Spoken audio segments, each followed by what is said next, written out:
Hello అండి, అందరికీ నమస్కారం. Welcome back to our channel Mannem's kitchen.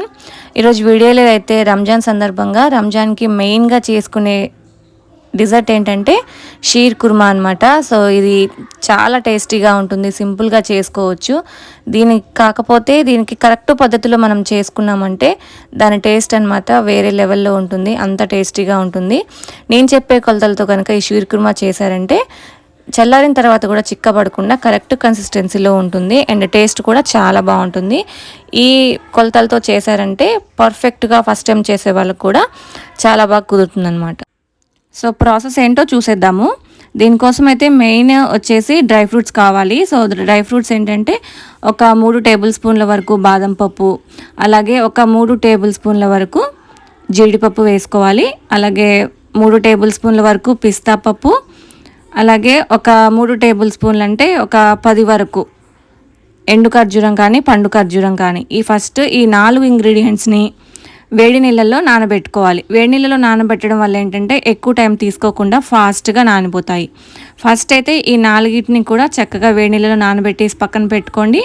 అలాగే వేరే ఇంగ్రీడియంట్స్ వచ్చేసి కొన్ని కిస్మిస్, అలాగే ఒక 1/2 కప్పు వరకు చిరోంజి పప్పు. ఇది మెయిన్ ఇంగ్రీడియంట్, ఇది కంపల్సరీ ఉండాలి షీర్ కుర్మాలో. అలాగే వేడి పాలల్లో కొద్దిగా కుంకుమ పువ్వు వేసి నానబెట్టి పక్కన పెట్టుకోండి. యాలకుల పౌడర్కి పైన పొట్టు తీసేసి లోపల గింజల్ని మాత్రమే దంచి పౌడర్లా చేసి పక్కన పెట్టుకోండి. సో ఫస్ట్ అయితే వీటన్నిటిని రెడీ చేసుకోవాలి. అలాగే ఈ సేవియన్ కీర్కి కావాల్సింది మెయిన్ ఇంగ్రీడియంట్ ఇంకోటి 100 గ్రాముల వరకు నైలాన్ సేవియన్. సో దీన్ని వచ్చేసి నైలాన్ సేవియన్ అంటారు. ఇది ఎక్కువగా రంజాన్ సీజన్లో బాగా దొరుకుతుంది. దీన్ని మీరు వైట్ కలర్లో అయినా తీసుకోవచ్చు. నేను రోస్టెడ్ సేవియన్ తీసుకున్నాను. ఒక 100 గ్రాములు తీసుకొని అయితే పక్కన పెట్టుకోండి. ఫస్ట్ అయితే మనం నానబెట్టి పెట్టుకున్న డ్రై ఫ్రూట్స్ని అంటే ఫస్ట్ బాదం పప్పుని పొట్టు తీసేసి ఈ విధంగా సన్నగా కట్ చేసి పెట్టుకోండి. అన్ని డ్రై ఫ్రూట్స్ని కూడా ఇదే విధంగా కట్ చేసి ఒక బౌల్లోకి తీసి పక్కన పెట్టుకోండి. ఇప్పుడు వేరొక ప్యాన్ తీసుకొని అందులోకి అయితే ఒక 1/2 కప్పు దాకా నెయ్యి వేసుకోవాలి.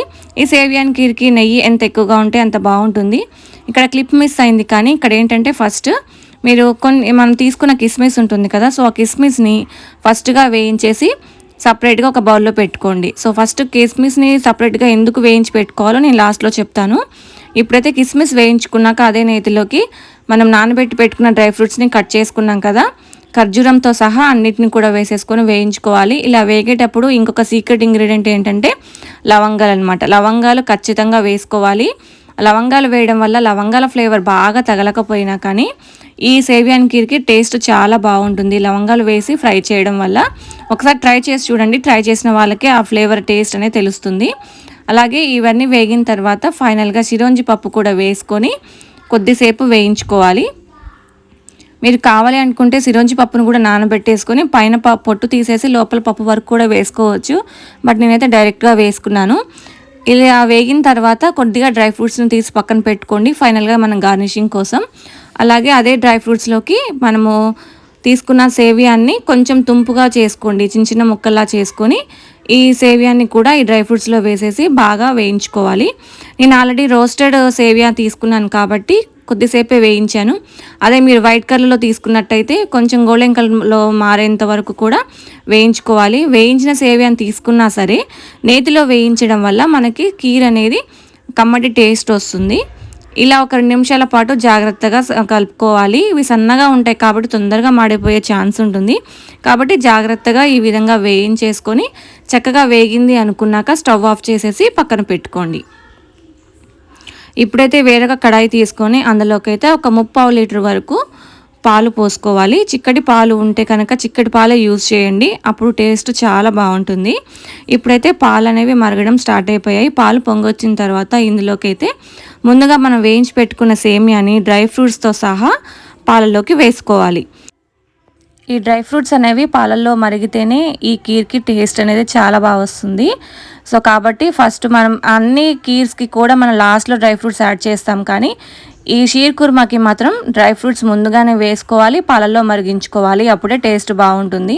ఈ డ్రై ఫ్రూట్స్ మరిగేలోపు సేమియా కూడా మనకి చక్కగా ఉడికిపోయి ఉంటుంది. సన్నగా ఉంటుంది కాబట్టి ఎక్కువ టైం కూడా ఏం తీసుకోదు, ఫాస్ట్గా ఉడికిపోతుంది. ఇలా ఒక 5 నిమిషాల పాటు మరిగించుకున్న తర్వాత ఇందులోకి స్వీట్నెస్ కోసం ఒక 1/2 కప్పు వరకు కండెన్స్డ్ మిల్క్ వేసుకోవాలి. మీ దగ్గర కండెన్స్డ్ మిల్క్ ఉంటే కనుక కంపల్సరీ వేసుకోండి, ఎందుకంటే ఇది వేయడం వల్ల ఈ క్రీమీ టెక్స్చర్ వస్తుంది, రిచ్ టేస్ట్ వస్తుంది, చాలా బాగుంటుంది. అలాగే స్వీట్నెస్ కోసం కొద్దిగా పంచదార కూడా వేసుకున్నాను. మనం ఇందులో ఖర్జూరం కూడా వేసాం కాబట్టి దాన్ని దృష్టిలో పెట్టుకొని మనం కండెన్స్డ్ మిల్క్ అలాగే ఖర్జూరం వేసాము. ఈ రెండింటిని బట్టి మీరు షుగర్ యాడ్ చేసుకోవాల్సి ఉంటుంది.